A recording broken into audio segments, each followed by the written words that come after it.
Hello friends, நம்ம favourite சீரியலில் அடுத்து என்ன சுவாரஸ்யமாக நடக்குது அப்படின்னு சொல்லிட்டு பார்க்குறீங்களா? இந்த மல்லி இருந்துக்கிட்டு ஏதாச்சும் ஒன்று பண்ணி நம்ம இந்த கேஸ்லேருந்து ரிலீஃப் ஆகணும். இந்த தீபிகா அப்படின்ற ஒரு பிரச்சனையில் நம்ம இருக்கவே கூடாது.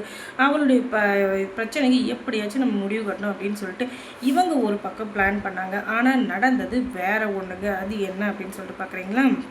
தீபிகா முன்ன மாதிரி இல்லை. இந்த முழுசாக சந்திரமுகியாக மாறின கங்காவை பார் அப்படின்னு சொல்லிட்டு ஒரு டைலாக் வரும் இல்லையா? அந்த டைலாக் இப்போ பொருந்துன்னு இப்போ சொல்லிட்டு பார்த்துக்கோங்களேன். அந்த அளவுக்கு கோவத்தோட உச்சத்தில் மல்லியை பழி வாங்கி அவளை கொன்னே தீரணும் அப்படின்னு சொல்லிட்டு பயங்கரமான ஒரு வெறி கொண்டு இருக்கிறாங்க. இந்த மாதிரி நேரத்தில் மல்லியை யார் காப்பாற்ற போகிறாங்க அப்படின்னு சொல்லிட்டு பார்த்தீங்கன்னா, தீபக்கும் விஜயும் அப்படின்னு சொல்லிட்டு தான் நம்ம எல்லாருமே நினச்சிட்ருக்கோம். அதுதான் இல்லை. ஏன்னா இப்போ சூழ்நிலை வேறு மாதிரி போயிட்டுருக்கு. எல்லாமே தீபிகாவுக்கு சாதகமாக ஆயிட்டுருக்கு. அப்படி என்ன நடக்குது அப்படின்னு சொல்லிட்டு பார்க்குறீங்களா? இந்த தீபிகா வந்துக்கிட்டு அமைதி இருக்க மாட்டியா? என்ன இருந்தாலும் நம்ம சொல்கிறது எல்லாமே நமக்கு எப்போவுமே நடக்கும். நம்ம தான் பெரிய கெத்து அப்படின்ற மாதிரி அவள் மனசுக்குள்ளே நினச்சிட்ருக்கா. அதுவும் இல்லாமல் நம்ம உண்மைக்கு ஒரு புறம் அப்படின்ற ஒன்று எப்போவுமே நம்ம எடுக்கிறதில்ல. அதனால் நம்ம நினைக்கிறது நம்ம செய்கிறது இதுதான் நடக்கும் அப்படின்னு சொல்லிட்டு ஏதோ தான் பெரிய வேத வாக்கு அப்படின்ற மாதிரி நம்ம நினச்சிட்ருக்கா. அதனால் நம்ம நினைக்கிறது மட்டும்தான் நடக்கணும் அப்படின்னு சொல்லிட்டு இருக்கிற இருந்துக்கிட்டு அவங்க மாமா பேசுகிறாங்க. என்ன தீபிகா, இறந்து போன ஒருத்தனுக்காக உயிரோடு இருக்கிறவங்கள நம்ம தண்டிக்கணுமா? வேண்டாம், விட்டுரு அப்படின்னு சொல்ல. என்ன நீங்கள் எப்போ பார்த்தாலும் ஏதாச்சும் ஒன்று சொல்லிக்கிட்டே இருக்கீங்க, மரியாதை இங்கேருந்து போங்க.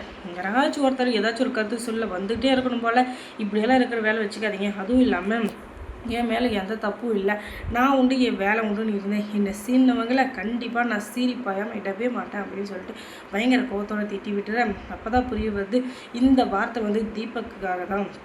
அவங்க மாமாவை எப்போதுமே அவங்க எடுத்து பேசாதவங்க இன்றைக்கி பேசியிருக்காங்கன்னா அதுக்கு காரணம் தீபக்குக்கு ஒரு சரியான பதிலடி கொடுக்கணும். இல்லாட்டி அவர் கருத்து சொல்கிறோம் அப்படின்ற பேரில் நம்ம மைண்டை மாற்ற வந்துடுவார் அப்படின்றதுக்காக தான். அதுக்கப்புறம் அந்த இடத்த விட்டு கலைஞ்சி நம்ம தீபக் இருந்துக்கிட்டு அவள் என்ன பண்ணுறா ஏது பண்ணுறா அப்படின்னு சொல்லிட்டு ஒன்றுமே புரியாமல் அவளை டீப்பாக வாட்ச் பண்ணுறாங்க. அதுக்கப்புறமா விஜயவே கூப்பிட்டு போய் அங்கே காட்டுறாங்க. அமைதியிரு காட்டுறாங்க. அங்கே அவள் ஃபோனில் யார்கிட்டையும் பேசிகிட்ருக்கா. யார்கிட்ட அப்படின்னு சொல்லிட்டு பார்த்தீங்கன்னா, மல்லியை தீவிரமாக பழி வாங்கணும், அவளை எப்படியாச்சும் இருக்கிற இடம் தெரியாமல் தெரியாமல் மாற்றணும் அப்படின்றதுக்காக அவளை என்ன வேணாலும் பண்ணலாம், என்ன பண்ணாலும் தப்பு இல்லை அப்படின்ற அளவுக்கு பயங்கரமான கோவத்தில் சுற்றிட்டுருக்கா. அவளோட பேச்சு, அவளுடைய நடவடிக்கை எல்லாத்தையும் 2 பேரும் பார்த்துட்டு ரொம்ப ஷாக் ஆகிட்டாங்க. இதனால் மறுநாள் மல்லியும் விஜயும் பார்க்க வந்த தீபக் இருந்துக்கிட்டு விஜய்க்கு எல்லா விஷயமே தெரியும், ஆனால் மல்லிக்கு தெரியாதுல்லையே. அதனால் நேற்று என்ன நடந்தது அப்படின்னு சொல்லிட்டு எல்லாத்தையும் சொல்ல, ஆமாம் மல்லி, எனக்கும் எல்லாமே தெரியும். ஆனால் இதில் நம்ம பண்ணுறதுக்கு எதுவுமே இல்லை அப்படின்னு சொல்லிட்டு தான் நான் நினைக்கிறேன். ஏன்னா அவங்க ரொம்பவே கோபமாக ஆக்ரோஷமாக இருக்காங்க. அவங்க மேலே நம்மளால் ஒரு ஆக்ஷனோ இல்லை அவங்களை எதிர்த்தோ நம்மளால் எதுவும் பண்ண முடியாது.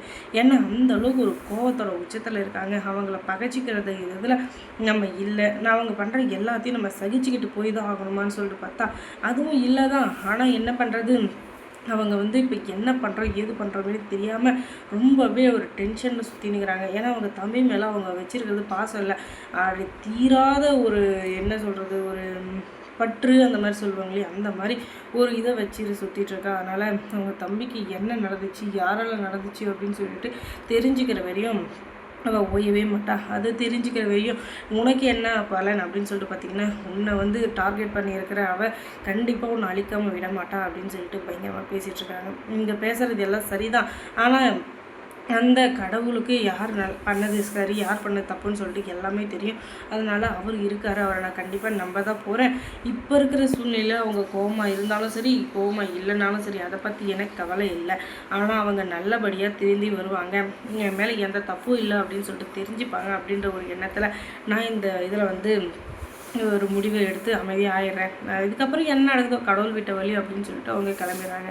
ஆனால் தீபக்கு தான் என்னதான் இருந்தாலும் தான் பொண்டாட்டி ஒருத்தரை பழி வாங்கணும்னு சொல்லிட்டு நினச்சிக்கிட்டு அதுக்கப்புறம் அதில் நான் செய்ய முடியாதனால அதையும் நினச்சி கூனி குறுகி அவள் இறந்துட்டாலும் அவளுக்கு ஏதாச்சும் ஒரு பிரச்சனைனாலும் அவள் குழந்தைய பார்த்துக்கிறதுக்கு ஒரு அம்மா அப்படின்ற ஒன்று இந்த உலகத்துலேயே விலை மதிக்க முடியாத ஒரு சொத்து இல்லையா, அந்த சொத்தை பறி கொடுக்குற ஒரு நிலமை அவனுக்கு வரக்கூடாது அப்படின்னு சொல்லிட்டு தான் தீபக் நினைக்கிறாரு. ஆனால் என்ன பண்ணுறது, இந்த இலக்கை நேரிட்டால் எதுவும் பண்ண முடியாது.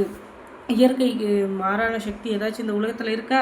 இல்லை. அதனால் பொறுமையாக இருக்கும் அப்படின்னு சொல்லிட்டு அமைதியாக இருக்கார். அதுக்கப்புறம் மல்லி சீரியலில் என்ன சுவாரஸ்யமாக நடந்திருக்கோ நீங்கள் தெரிஞ்சுக்கணுன்னா நம்ம சேனலில் சப்ஸ்கிரைப் பண்ணுங்கள். அதோட பக்கத்தில் இருக்க அந்த பெல் ஐக்கானை கொஞ்சம் கிளிக் பண்ணி விடுங்க. தேங்க்ஸ் ஃபார் வாட்சிங்.